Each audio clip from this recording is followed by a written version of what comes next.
In 1989, Japan had the world by the throat. The Nikkei hit 38,915. Tokyo real estate was worth more than the entire United States. Banks were untouchable gods. 3 years later, everything collapsed. The market crashed 63%. Real estate plummeted 80%. Banks held $500 billion in worthless paper. But here's what nobody talks about. That 3-year crisis became a 30-year nightmare, and it was completely intentional. December 1990, the bubble bursts. Real estate values that took decades to build vanish in months. Banks that lent against those properties suddenly realize they're holding collateral worth 20 cents on the dollar. By 1992, Japanese banks are sitting on over $500 billion in bad loans. That's real estate loans that will never be repaid, corporate loans to companies that no longer exist. The entire banking system is technically insolvent. But here's where it gets disturbing. Instead of forcing banks to admit the losses, the Japanese government made a deal. A secret deal that would destroy an entire generation. Wait until you hear what they agreed to. The Ministry of Finance gives banks a gift. Regulatory forbearance. Translation: you don't have to tell anyone how bad things really are. Banks start evergreening loans. That's the polite term. The real term? Extend and pretend.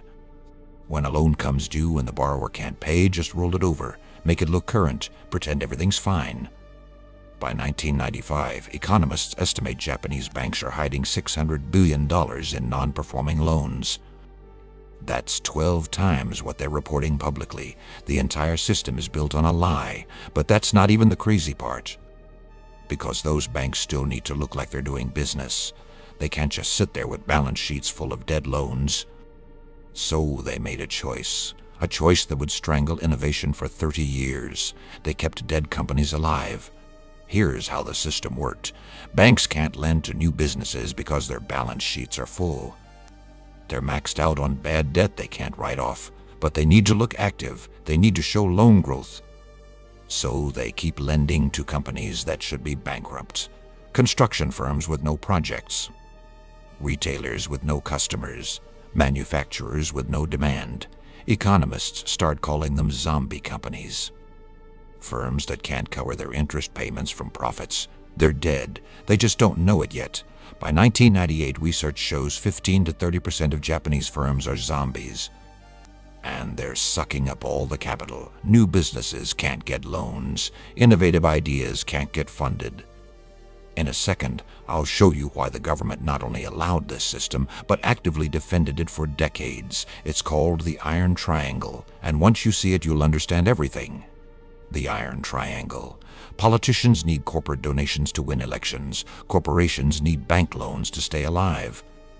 Banks need government protection to hide their losses. Each side needs the other too. Break any leg of the triangle, and the whole system collapses, so nobody breaks anything. And there's something else, something cultural. Japanese society values stability, saving face, protecting jobs, the idea of forcing companies into bankruptcy, laying off millions of workers. Politically impossible. So when economists scream about zombie banks, politicians say they're protecting social harmony. When journalists expose the scale of bad loans, the Ministry of Finance says they're maintaining financial stability.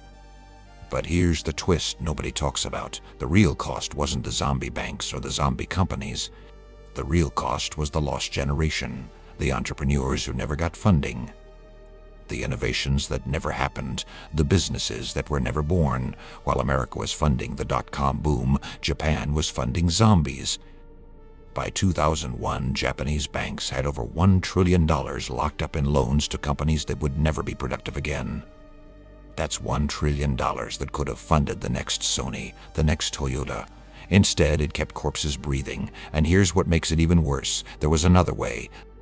In 1997, South Korea faced the same crisis.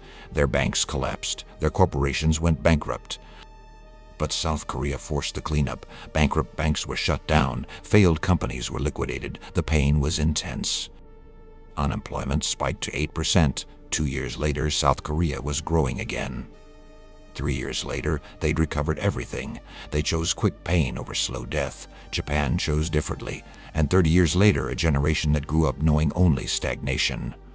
But wait until you hear who almost repeated Japan's mistake. In 2008, the United States stood at the exact same crossroads, too big to fail, TARP bailouts, extend and pretend.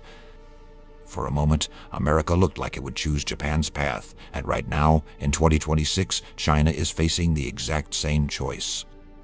Evergrande collapsed, owing $300 billion. Hundreds of companies are technically insolvent. The question isn't if this will happen to your country. The question is when, and what will your leaders choose? Quick pain that heals in years, or slow death that lasts decades? Japan chose hope over pain. They chose to protect the present over the future. 30 years later, the zombie banks are finally gone, but the lost decades remain, and an entire generation that never knew what growth felt like. If this opened your eyes to how one policy choice can shape decades, hit that like button and subscribe for more hidden economic history. Drop a comment below. Would your country choose quick pain or slow death?